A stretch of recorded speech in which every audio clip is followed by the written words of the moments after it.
Yeet. What's good with you, bro? So, Steele and all the A to Z sports listeners, what do you want to talk about? Oh, you know exactly what they want to talk about, man. And I said this on Twitter, man. I hate that it has to be this way for a guy, Zack Martin. But let's just jump right into it, Pat. You had a chance to speak with them. I heard a couple of your questions yesterday inside the locker room. I was actually surprised, to be honest, that Zack Martin decided to speak with you guys right then and there. But he did, and you could tell it sucks for him, and he hates this. But kind of your reflection on that sit down with Zack Martin and just the injury and his career in general. Well, it's been an emotional last few days for the future Hall of Famer, because not only this week did he get news that he was the Cowboys nominee for Walter Payton Man of the Year, which is just a sensational, unbelievably humbling honor. But in that same time span, he gets the news from athletic trainer Britt Brown that it's in his best course of action to shut himself down for the season so that he can get surgery on his right ankle, because it's not responding to treatment. And that's what's really scary about it. In talking with Zack Martin, I talked to him about the emotional roller coaster of these past several days, and he talked about how humbled he was to get the nomination for Walter Payton Man of the Year, but then at the same time to kind of have his football world come to a screeching halt. And I mean, this is a 9-time All-Pro, 9-time Pro Bowler who used to be, and for so many years, he was the Iron Man of this team. So while everyone else would battle an injury here or there, you could always count on Zack Martin to be on the field. Like I wrote in the article after I spoke with him, it would take an act of Congress to get this man to miss a single rep, let alone a series, let alone a game, let alone multiple games. But when you look at his past couple of seasons, you started to see some fractures in the armor physically. And then this season, we all were talking about it. He was not playing up to the Zack Martin standard. And we kind of attributed it to the fact that, he has been in the game for a decade. But then in speaking with him, he revealed something that no one knew, which was that this ankle situation has been troubling him for years is the way he put it. Years is the way he put it. And that makes it appear more of a degenerative condition, which, as far as his future is concerned, we asked him outright, what does this mean for the future? And he said this is not the time for that discussion, rightfully so, because he's frustrated, he's disappointed, he's in poor health at the moment. He said he wants to get healthy before he makes any kind of decision and have that conversation with the Cowboys and his family. But that's going to be a very difficult conversation for him to have, because on one note, he doesn't want to go out on his shield like this. No. But on the other note, your body doesn't really care how you want to go out. It's going to tell you how you're going out. So that's why he's kind of had those conversations with Travis Frederick already, like you said yesterday, to try to, see what the writing on the wall says and try to come to terms with, maybe we have seen the last of Zack Martin, but we won't know for a few more months, though. You talked about the standard, right, that you play up to for Zack Martin. I want to read some Zack stats courtesy of Bobby Belt, which is just unreal when you go look at this thing. Fantastic tweet. Yeah, I saw that. Shouts out to Bobby. Listen to this, y'all. Zack Martin has as many first-team All-Pro selections in his career, 7, as he does accepted holding penalties. We usually hear that one, but these other ones are unbelievable. Zack Martin is one of 4 offensive linemen post-merger to make the Pro Bowl in each of his first 6 seasons. He was the first ever guard to do it.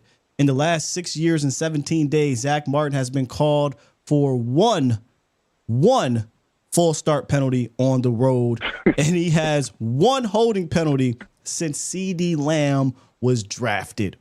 Wow. Crazy. We're just going to go ahead and say what everybody already knows. The Mount Rushmore of NFL guards, especially when it comes to the Cowboys, for Dallas, there are 2. Yep. There's Larry Allen and there's Zack Martin, and then everybody else is everybody else. Okay? That's an air that will probably never be achieved again for multiple generations. So if you being that we are blessed to have witnessed Zack Martin and Travis Travis Frederick and Tyron Smith and those guys playing together, we are quite literally seeing the end of an era. And again, I don't know if this is going to be it for Zack Martin, but even if 2025 is the end for Zack Martin, the fact is the end is near. And all we can do is be happy that we were able to witness it. I told him yesterday after the cameras went off, I literally stopped him short, and I was like, hey, man, I just want to say thank you for being such a freaking badass, and thank you for everything you've done for the fans and for this team. And you're one of one. There will not be another one like you. And he just kind of smiled with the big Zack Martin smile, and he closed his eyes for a second, kind of reflecting on it. He was like, thank you, man. And I was like, just heart to heart. And really that was emotional for me because, you know, we are also, as much as I cover the team, and I'm also a fan of the team, right? And I can play it right down the middle because that's what the science is. But in that moment, once the cameras went off, the reporter in me went off, that turned off, and I was just the fan that remembers watching Zack Martin get drafted instead of Johnny Manziel, watching all the blowback that the team got because they chose Zack Martin instead of Johnny Manziel, watching what Zack Martin became immediately as early as year one and then continued to elevate, and being able to witness his entire career and all of the excellence that he was able to provide, but then also for it to hit me that this is another future Hall of Famer that has to walk away, that will likely walk away without a Super Bowl ring. It's rough, man. But football is going to football, I guess. Very well said, Pat. And just like you said, football is going to football. It moves on without you, and right away, and you know, you hate to say it, but right away you're thinking about, okay, how do the Cowboys replace Zack Martin? And the one guy who's going to get an opportunity to plant his flag, per se, you know, with the whole planting flag situation going on in college, the first guy. Pepper spray though. No pepper spray. I'm out with you try to pepper spray this man. He mess around and just drink it and come right after your ass. Stop playing. But Brock Hoffman has the first opportunity to kind of plant his flag to replace Zack Martin, and for the first time in his career, Pat, he will have a chance to start consecutively, right? Because when you look at Brock Hoffman over the first 3 years here in Dallas, it's a sporadic start here, a sporadic series here, maybe 2 starts here, then right. So for me, he has a chance to show guys like me who I've constantly said, hey man, I would love to have a Brock Hoffman on his team. I think he's a quality reserve guy. He's versatile. He can get thrown in the fire, adapt, adjust, and fight. I love it, right? But I said, I don't know if he's a 17-game starter for 3-4 years type of guy, so I'm looking for an upgrade. Well, now he has an opportunity to start 8 straight games to showcase that, hey, I can be the guy. What say you, Pat? Ladies and gentlemen, my name is Patrick Walker, and I am the advocate of Brock Hoffman. Let me tell you about this young man. This is, like you said, everything you said, but let's also put in perspective. Let's also put in perspective, folks. This is a guy in Brock Hoffman who he's very much the lunch pail guy. He goes to work. He's blue collar. He has the fire burning in his belly. He comes into this training camp, this year's training camp. He's the lead at the center position. Gets kind of beat out by Cooper Beebe, a rookie transitioning to center. Does he take that on the chin and fall back into the ropes? No. He just keeps on swinging, looking for an opportunity. Everybody thought, including myself, that T.J. Bass was going to be the successor to Zack Martin whenever Zack Martin called it a career. Brock Hoffman said, nah! Brock Hoffman comes in, beats out T.J. Bass for right guard after taking the majority of his training camp reps at center. And now you're also seeing a different demeanor when Brock Hoffman is in the game. And obviously Zack Martin is Zack Martin, so no comparison there. But in speaking about Brock Hoffman, this is a guy who he's walking that fine line between getting a penalty, not getting a penalty. Are you mad at him because he drew that flag? Are you not mad at him because he did draw that flag? Or he got close to drawing the flag and he knows better supposedly? He's a bully. He's a bully. Right? You know who he reminds me of? He reminds me of Travis Frederick as far as demeanor goes. Fredbeard is so calm and demure, if you will, off of the field, right? Might not say 10 words strung together. But, man, when that ball is snapped, He is such an animal. And we've been looking for at center, we've been looking for, prior to Cooper Beebe, that fiery guy on the offensive line. And we were kind of upset that Tyler Biadasz, he had some of that in him, but not like Brock has it. No. So when you talk about the demeanor, when you talk about the work ethic, and then you talk about even in limited reps, look at his numbers. He's not allowing pressures. He's not allowing sacks. Zack Martin was struggling because he had not one bad ankle, but two bad ankles and a bad back and a bad shoulder. So there were some pressure issues up front. Yeah. Brock Hoffman comes into play. Suddenly, Cooper Rush has time. He has time back there. Suddenly, the run lanes are there for Rico Dowdle. And also shouts out to Terrence Steele because he has definitely leveled up as well over the past 2 or 3 games. But Brock Hoffman, he's working, speaking of Terrence Steele, he's working in tandem very well, combo blocks with Steele, combo blocks with Cooper Beebe. And I just love everything Brock Hoffman does. So like you said, this is an opportunity. As we have this conversation, if you're asking me, no C, is Brock Hoffman the starter? Is he a 17-game guy in 2025 going forward? My answer to you is I see signs of it, but he has to put the pedal to the floor and continue to show me that over the remainder of this season before I can commit to it. But I see the signs, and I like what I'm seeing.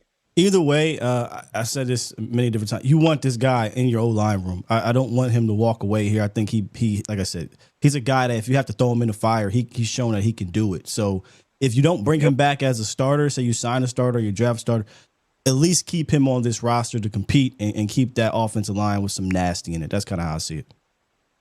And you're not wrong there, but what I will say is this. We've also seen that T.J. Bass is a gamer, right? So when you look at the combination of Hoffman and Bass at right guard in lieu of Zack Martin, you might be able to dodge having to take an offensive lineman again in the first round this year. Next year in April. You might be able to dodge that, but that'll be told over the next 5 games if you can do so. Because if you can dodge using a pick on another offensive lineman in April when that comes around, then that gives you the ability to use it on another position, and you can worry about the guard position down the road, because then you'll be locked in with Brock Hoffman and TJ Bass at right guard, and then you got the all-pro Tyler Smith at left guard. You've secured the situation at center with Cooper Beebe. Things will definitely be looking up for the interior of that offensive line. You got Patrick No C Walker of .com joining us once again for the scientific method. Outside of the Zack Martin situation, the Cowboys injury report remains lengthy. I feel like it's going to be this way for the rest of the year. Pat, can you kind of give us some updates on these guys? And if you need, I can help you out because these are a lot of names to remember here.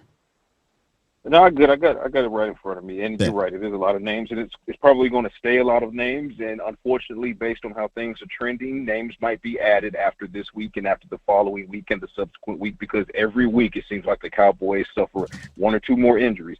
Tyler Guyton, he did not participate in yesterday's practice with both the ankle and the knee injury. I spoke with him in the locker room yesterday off the record. Well, I should say outside of the cameras, not necessarily off the record, but there were some off-the-record stuff, but that's none of y'all business. Love y'all, but that's none of y'all business. So he did tell me that it's a high ankle sprain. He's also dealing with an MCL sprain in his knee. He's still dealing with that shoulder issue, so he is really, really banged up. He says he expects to play on Monday. They do get the extra day. Of course, this is a mini-bye, but I'm hard-pressed to see that he can.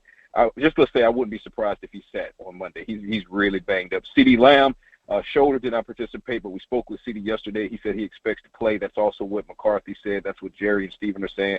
I expect CeeDee Lamb will not miss Monday Night Football, especially after having the extra days of rest.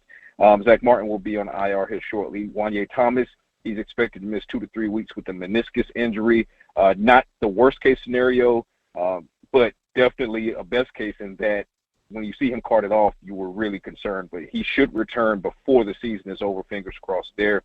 Nick Vigil did not participate with a foot injury. It's not surprising. He hasn't practiced quite literally in probably a month now, but he's always on the game day roster. So there's that. A lot of rest going on. Obviously, Brandon Cooks resting. Malik Hooker, veteran rest day. Eric Kendricks, veteran rest day. Jordan Lewis, veteran rest day. Trayvon Diggs is the other headliner that you want to keep an eye on. He missed the last 2 games. With those injuries, the knee is the most prevalent one right now. He was limited yesterday, but in having some conversations around the building, I don't get the feeling that he's going to be a go. Possibly, but I'd be surprised if he does play. He's really trying to get through that knee issue, but it's it's responding to treatment, but not as quickly as they would like to see it responding. So he wants to play, but he has to get cleared before he can. And so, they signed those two corners. That was yeah. an indication to me that something might not be right there. Well, yeah, that's true when you talk about Delaney and Price, but at the same time, you lose Josh Butler to IR. And Amani. You lose Kalen Carson to IR. Right. So you lose Kalen Carson to IR. You lose Josh Butler to IR. Amani is trying to come back from IR. Right. So his practice window was open. So even if Trayvon Diggs is good to go, you still have a depth issue. Just period.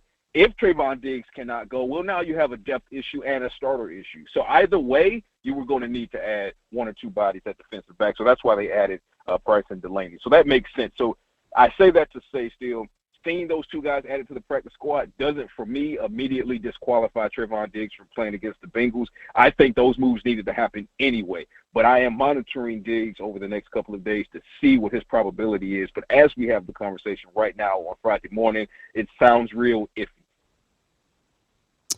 And the rest of these guys, you look at like Cooks and Malik and Kendricks and Jordan. Those are just rest days. But Deron Bland, you love to see he's full. And to me, the most exciting one here is getting Jake Ferguson back, even though I know the tight ends have, done their due diligence and not their due diligence, but have done a good job in replacing Jake Ferguson. But I do think he adds more pop to the passing game. I think you're going to need that going up against this Bengals offense that makes you score. No question. So with Jake Ferguson clearing concussion protocol yesterday, like you said, full participant in practice. He's actually been in good spirits this entire time, but his smile was even bigger yesterday out there taking some drills or doing some drills with Lunda Wells, tight ends coach, and then getting into some team practice reps. So he's back in a full capacity. Shouts out to Luke Schoonmaker, starting to turn that corner. Shouts out to Brevin Spann-Ford, starting to turn that corner. You can see those two guys starting to kind of adopt the fire and the work ethic that Jake Ferguson has established as the standard in that tight ends room. But make no doubt about it, as much as Schoonmaker and Brevin Spann-Ford are turning the corner, neither makes the impact or strikes a little bit of fear in the heart of the defense like Jake Ferguson does. So having him back on the field and what could potentially, hopefully it won't, but what could potentially turn into a shootout against Joe Burrow and company, you want all your weapons there. So now you got Brandon Cooks back, you got CeeDee Lamb, you got Jake Ferguson back, and you have a leveled up young tight end crew in Spann-Ford and Schoonmaker. Rico is cooking up something nice. The blocking is up there. It's cooking up front with Brock Hoffman now in the mix. So things are looking up. Things are definitely looking up. Yeah, you talked about that Bengals offense. They've scored 27 points 4 times in a row, whereas the Cowboys, they don't score 27 points almost ever. They finally scored 27 the other day. Obviously, they had the situation in Washington where, these guys had a couple kickoff returns and whatnot. But this Cowboys offense doesn't really score a lot. But the defense, I think, and just want to ask you this question really, do you think this defense feels, I don't want to say the pressure, but the urgency, knowing they're going up against a Joe Burrow-led offense to go out there and perform better than they have in the last month, even though they have played better, right? But this is Joe Burrow. This is Chase. This is Higgins, right? Chase Brown is playing well back there. This is one of the best offenses they will have seen all year. Is there a bit of a sense of urgency with that defense in that locker room? I don't think the urgency is increased by the fact they're playing Joe Burrow and company. I think the urgency has been increased by the fact that they played so poorly for the majority of the season. And now that the playoffs are so out of reach statistically, they're really playing fast, loose, and free, and they're completely buying into Mike Zimmer's system. So you're getting guys back.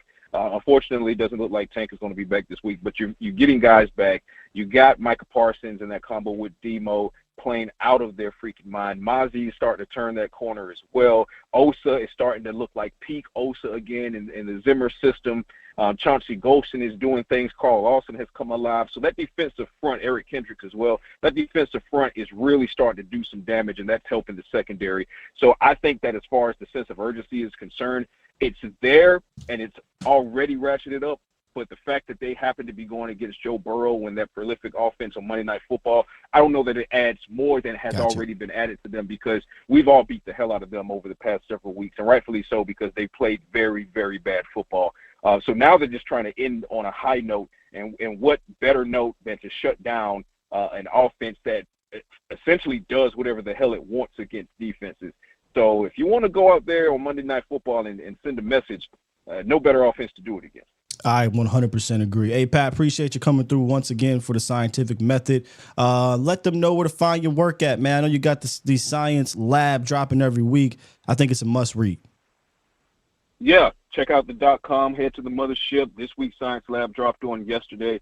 And I was curious as far as just how badly Murphy's Law is wrecking this team. And I started doing the numbers and the science on it. And just go check that out because everyone knows how bad it's been as far as the injury front. But I don't think you understand the depth of it. And I didn't until I started going down that rabbit hole. So it's an interesting read. Check that out. And then stargazing will happen today, drops this morning, as far as who you should keep an eye on against the Bengals. My guy. Appreciate you, Pat. Yes, sir. Talk to y'all later.